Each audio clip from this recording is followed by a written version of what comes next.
నమస్కారం.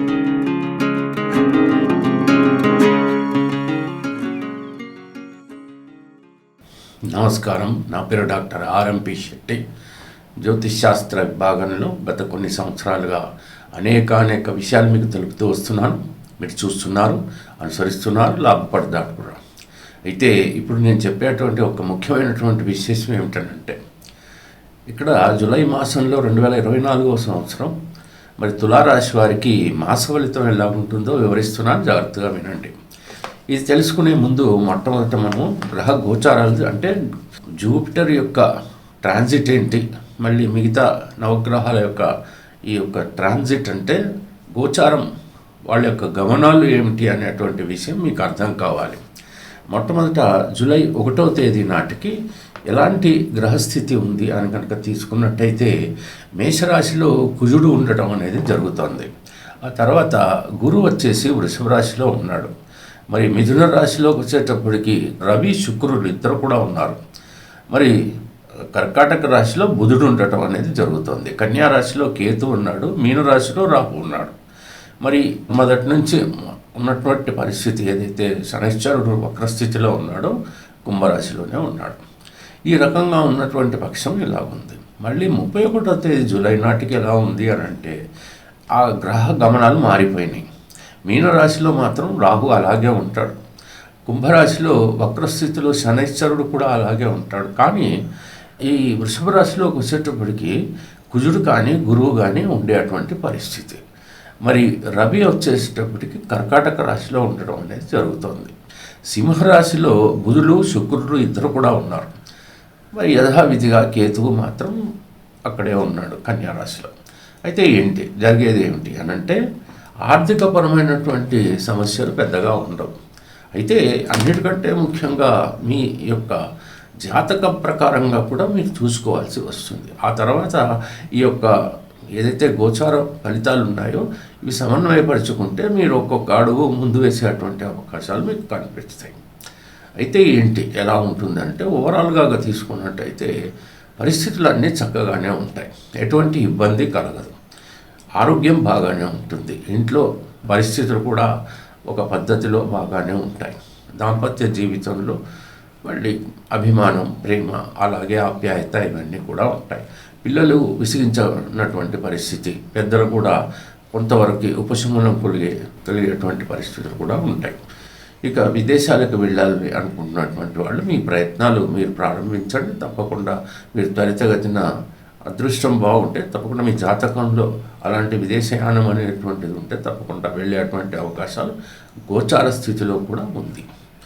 పోతే ఉద్యోగ అవకాశాల కోసం మీరు ప్రయత్నాలు ప్రారంభించవచ్చు. కొంతమందికి ఉద్యోగ అవకాశాలు దొరకకపోయినప్పటికీ కూడా వాళ్ళు మరొక విధంగా వ్యాపారాల్లోకి ప్రవేశించవచ్చు. అలాంటి పరిస్థితులన్నీ కూడా మనకి సక్రమంగానే కనపడుతున్నాయి. ఏదైనా మీరు దూర ప్రయాణాలు విందు వినోదాల కోసమో లేకపోతే తీర్థయాత్రల కోసమో చేస్తున్నప్పుడు కొంచెం జాగ్రత్తగా ఉండటం అనేది చాలా అవసరం. మరో విషయం ఏమిటంటే ముఖ్యంగా రాజకీయ నాయకులకి మాత్రం బాగానే ఉంటుంది, ఎటువంటి ఇబ్బంది ఉండదు. అయితే ధర్మబుద్ధిన నడిచినటువంటి వాళ్ళకి అద్భుతంగా ఉంటుంది, అధర్మబుద్ధిన నడిచినటువంటి వాళ్ళకి మనం రోజు చూస్తున్నాం కదా, అలాంటి పరిస్థితులు తప్పకుండా ఏర్పడతాయి. వాళ్ళకి చాలా ఎలిగేషన్స్ ఉంటాయి, చాలా కోర్టు వ్యవహారాలు, చిక్కులు ఇవన్నీ కూడా ఏర్పడతాయి. అది మనకి న్యూస్ అంటే వార్తల ద్వారా కూడా అర్థమవుతుంది మనకి ఏంటి జరిగింది అనేటువంటి విషయం. మరో విషయం, కొత్తగా నూతన స్నేహితులు మీకు కలుస్తారు. కొంచెం ఆచితూచి వాళ్ళ యొక్క ప్రవర్తన కానీ వాళ్ళ వ్యవహార తీరు కానీ ఇవన్నీ చూసి మాత్రమే మీరు ఆ స్నేహం అనేటువంటిది కొనసాగించాలి. లేకపోతే రాబోయే కాలంలో ఏవైనా ఇబ్బందులకి మీరు గురి కావచ్చు. ఎక్కడైనా ఎవరైనా కానీ ఆప్తులైనా సరే, బంధువులైనా సరే, స్నేహితులైనా ఎవరైనప్పటికీ కూడా ఏదైనా సంతకం పెట్టమని గ్యారంటర్గా కానీ ష్యూరిటీ కానీ పెట్టమంటే దయచేసి మానుకోవడానికే ప్రయత్నించండి. అనవసరంగా సెంటిమెంట్ ఎమోషన్స్లో పోయి రాబోయే కాలంలో చిక్కులు కొని తెచ్చుకోవద్దు. కోర్టు కేసులు ఉన్నటువంటి వాళ్ళు త్వరితగతిన పూర్తి చేసుకోవడానికి ప్రయత్నించండి. ఇక మరో విషయం ఏమిటంటే ఏదైనా వస్తువులు కొనుక్కోవాలి అని అనుకుంటే కావలసిన వస్తువులు మాత్రమే కొనండి. అనవసరమైనటువంటి వస్తువులు, విలాస వస్తువులు మాత్రం ఇప్పుడప్పుడే కొనడానికి మీరు పూనుకోవద్దు. ఎందుకంటే కాలం ఎప్పుడు కూడా ఒకలాగానే ఉండదు. రాబోయే కాలంలో ఎలా ఉంటుంది అనేటువంటి చాలా అవసరం కాబట్టి కొంచెం పొదుపుగా జాగ్రత్తగా ఉండటం అనేటువంటిది మంచిది. ప్రొఫెషనల్ రంగంలో ఉన్నటువంటి వాళ్ళకి అద్భుతమైనటువంటి రీతిలో సాగుతుంది.